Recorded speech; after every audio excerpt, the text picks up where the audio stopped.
سلامونه دوستانو، ستړي مه شئ. د یوټیوب مینوالو جابر احتاب را سره دی، هغه چې ښه نظم لیکي، ښه شعر لیکي. تاسې څو شعرونه را سره په شریک واورئ. احتاب صاحب ستړي مه شئ، په خیر راغلاست. مننه خوشحال صاحب محترمه، له تاسې ډېره مننه چې په دغه خپرونه کې موږ ته وخت راکړ. خوشحاله اوسئ. غواړم څو شعرونه درنه واورم.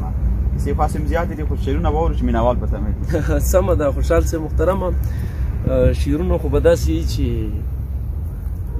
اشنا ټوپک په لاس دی، د اشنا نڅا وباسي او دا څه رقم ته خلک دي ملا نڅا وباسي. زما ګرانه وطنه په دې حال مې پیرزو نه یي، لاسونه او خپې یې مات شه چې له تا نڅا وباسي. ډېر زبردسته ده، ډېر زبردسته. او چې سپی دې د کور ښه وي ګیدړ کله چرګه وړی شي. همداسې ده چې سپی دې د کور ښه وي ګیدړ کله چرګه وړی شي، او په خپله پښتانه د پښتونخوا نڅا وباسي. همداسې ده، بالکل همداسې ده. که نه وروره، چې سپی دې د کور ښه وي ګیدړ کله چرګه وړی شي، په خپله پښتانه د پښتونخوا نڅا وباسي. نو جابر حتابه غلی شه، رښتیا خبرې مه کوو.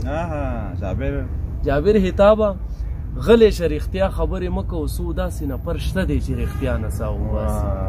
وای زبردست زبردست. یو بل شعر اورو.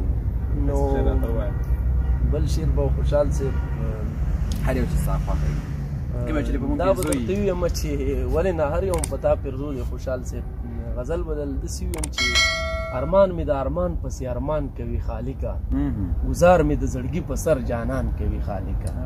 دا دواړه تا پیدا کړل، دې کې کم یو دوزخي دی چې ظلم یو انسان په بل انسان کوي خالقه. الله الله که نه وروره، دا دواړه تا پیدا کړل، دې کې کم یو دوزخي دی چې ظلم یو انسان په بل انسان کوي خالقه. نو کافر خو زه کافر دی ستا نالت کې وي ورباندې. کافر خو زه کافر دی ستا نالت کې وي ورباندې. زه کافر دی ستا نالت کې وي ورباندې. افسوس چې